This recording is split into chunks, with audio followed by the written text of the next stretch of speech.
Get ready for a day in the life!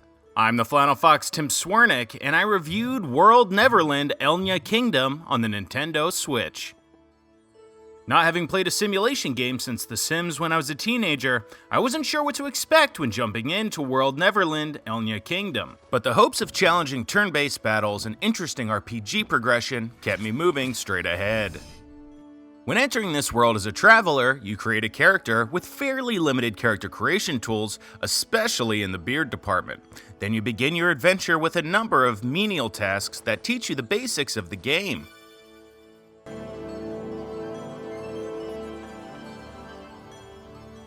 In Elnea Kingdom, you're an outsider brought to a brand new town. After playing through a couple of quests and saving up the right amount of money, you can become a citizen, which grants you a house and a farm. From there, you can create your own path through the simulated world.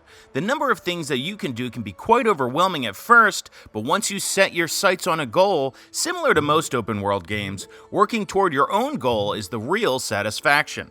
You can gather herbs and catch fish to cook yourself a meal, to energize yourself for some dungeon crawling, then use whatever you collect in the dungeons to upgrade your clothing, gear, or sell said items to buy an engagement ring for your sweetheart.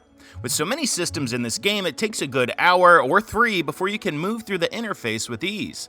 A huge missed opportunity when exploring Elnea Kingdom is that there's no map to check back to. There is an easy fast travel system that allows you to select a specific location or quest, which automatically runs your character to the location or event.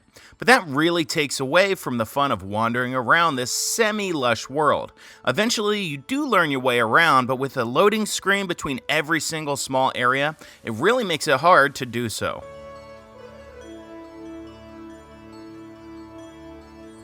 When beginning my journey, I didn't think that I would enjoy the relationship building aspects of this kingdom, and boy was I wrong. The streets that you walk are full of different people to interact with, and after you chat with someone 4 or 5 times, they become your friend. While the conversation options become incredibly repetitive, often I just button mashed the same question until we became friends, the benefits were great. Having a friend walk up to you out of nowhere with suggestions on how to spend the afternoon was actually really cool. Fishing becomes more fun if you know it's building the relationship between you and an NPC. Also, once you have more friends, they'll accompany you on your dungeon crawls, which makes the formidable yet poorly designed monsters much easier to handle. Gaining some new buddies along with some well-earned experience points. After an acquaintance becomes a friend becomes a close friend can become a deep friend, or you can date them. I did find it a little odd that you can only date a member of the opposite sex because it's 2018. Seems a bit outdated. But dating can lead to marriage, babies, and a whole new playthrough as a whole new generation, which if you're up for it, gives you endless gameplay. I did get a girlfriend and things have gotten pretty serious. Not gonna say I bought an engagement ring, but I'm not gonna say I didn't either.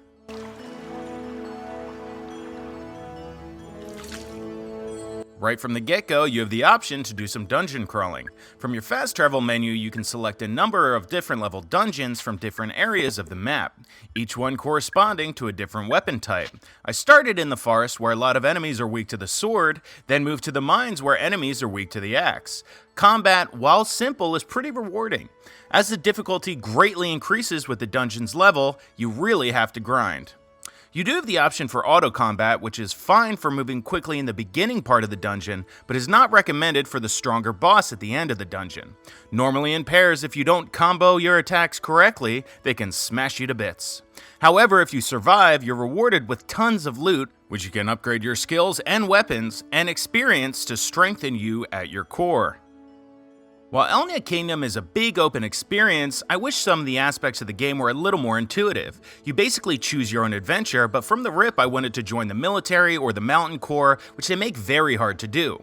Checking schedules, talking to members, friending members, eventually I did get a mountain corps quest, but I still can't find my uniform to complete it. Later dungeons and tournaments are specifically reserved for mountain corps or veterans, so that's definitely on my calendar.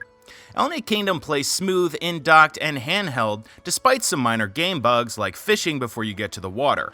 The biggest technical issue is absolutely no Pro controller support.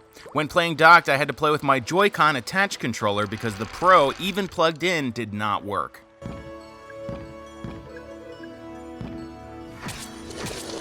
While I did have fun after a long learning curve, this game could use a ton more polish. The dialogue is very repetitive, and the social aspects, like following a girl and talking to her until she becomes your girlfriend, is a bit ridiculous. Also, the fact that you can walk right into the castle, into the king's bedroom and just say hi, shouldn't be allowed. For a game that's supposed to be creating an immersive social experience, I feel like it's fallen incredibly short. However, if you can get past that aspect, there is a good time to be had. The basic relationships created add to the overall progression experience, and the dungeon crawling is satisfying. I do want to add that you can get this game for free in the Android or iOS App Store, and it looks just as good. That's why I'm giving WorldNeverland Elnea Kingdom on the Nintendo Switch a 6 out of 10. If you enjoyed this video game review, please subscribe to my YouTube channel, like this video, and follow me on Metacritic and Twitter at TheFlannelFox. See you next time, Switchers!